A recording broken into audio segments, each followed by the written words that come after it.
Okay everybody, Silver Boss back here, and I decided to make the video for the pumpkin. I've already carved in his face, so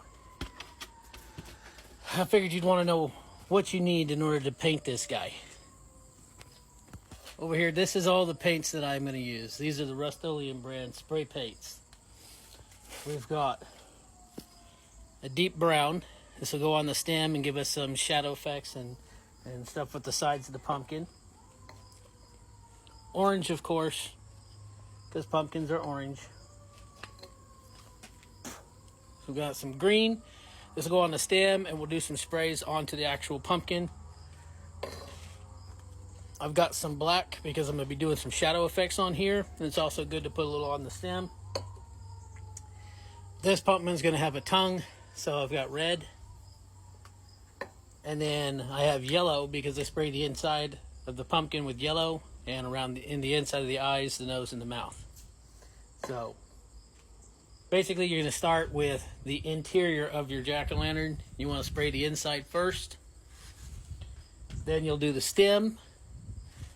You'll do some light sprays on the outside with some of your darker colors. And you'll do them from a distance. You know, you'll be a good foot and a half back and just do some light, quick stripes going down.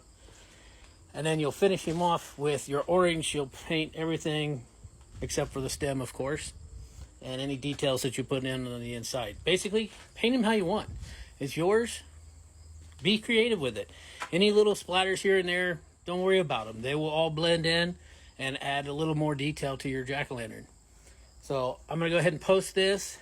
I'm going to get started painting this, and then I'll show you steps, as I've gone through. I'll stop and do a little post so you can see what I mean by the streaks and stuff.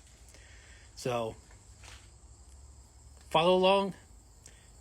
Give me a little heart on this if you like it. A little comment if you have any questions. So for those of you who've been following since the beginning, I really appreciate it. And I got a lot more other cool stuff. So there he is right now. Next time you see him, he'll have some paint on him.